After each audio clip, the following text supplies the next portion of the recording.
নতুন করে উত্তেজনা ভারত বাংলাদেশ সীমান্ত বৈষ্ণবনগরের সুখদেবপুর গ্রামে। ওপার থেকে বিএসএফকে লক্ষ্য করে ইট পাটকেল ছোড়া হয়।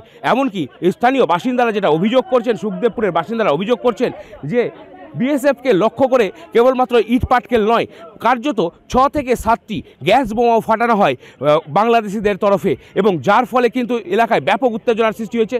এই মুহূর্তে দুজন বিএসএফ জওয়ান যারা ইট পাটকেলের আঘাতে আহত হয়েছেন তাদেরকে কিন্তু হাসপাতালে নিয়ে যাওয়া হয়েছে, এবং এই এলাকায় যেখানে কাঁটাতার রয়েছে সেখান থেকে অন্ততপক্ষে গ্রামবাসীদেরকে অর্থাৎ ভারতীয় নাগরিকদেরকে 200 মিটার দূরত্বে সরিয়ে নিয়ে আসা হয়েছে। কারণ ওই ওপারে ঠিক কাঁটাতারে যে ওপার, সেই ওপারে কিন্তু প্রচুর পরিমাণে বাংলাদেশি নাগরিক এবং বিজিবি তারা মোতায়েন রয়েছে।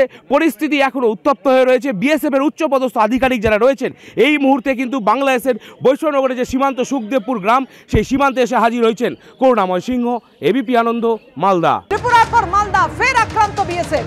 সীমান্তের ওপার থেকে বিএসএফকে লক্ষ্য করে বোমা ছোড়া হয়, পাথর ছোড়া হয়। ওপার থেকে হামলায় জখম হয়েছে 2 বিএসএফ জওয়ান।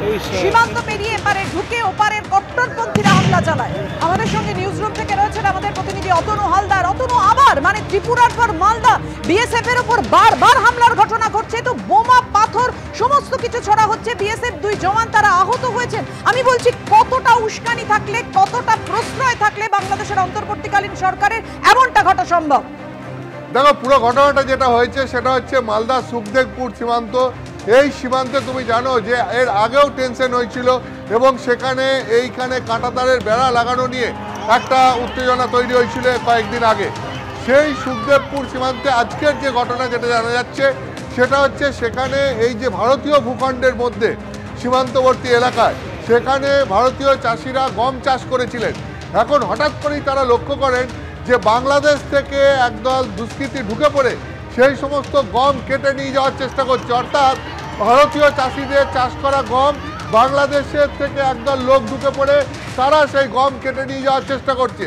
তো স্বাভাবিকভাবেই যে সমস্ত কৃষক এই গম চাষ করেছিলেন সেই সমস্ত কৃষক তারা সীমান্তবর্তী এলাকায় গিয়ে এই বাংলাদেশি লুটেরাদের বাধা দেন এবং তারা প্রতিবাদ করেন, এবং তারপরই সেটা একটা সংঘর্ষের পরিস্থিতি নেয়। যারা বাংলাদেশের দিক থেকে এসেছিল তারা রীতিমতো অস্ত্র শস্ত্র বোমা নিয়ে এসেছিল। তারা ইট পাটকেল বোমা ছুটতে শুরু করে এই ভারতীয় ভূখণ্ডের কৃষকদের দিকে, এবং তারপরে তারা জোর করে সেই গম লুট করে নিয়ে যাওয়ার চেষ্টা করে।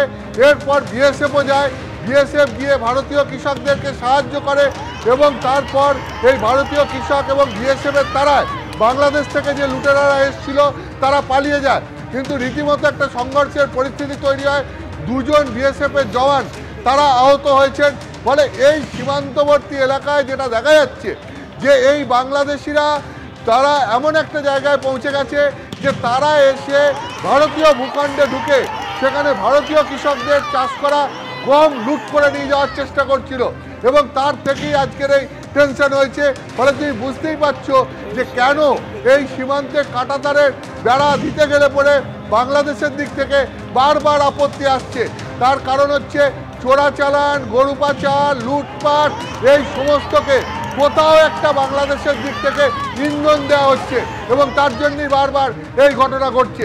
যার প্রতিবাদ আজকে এই বাংলাদেশ এবং ভারতের সীমান্ত এলাকায় সুখদেবপুরে ভারতীয় কৃষকরা করেছেন।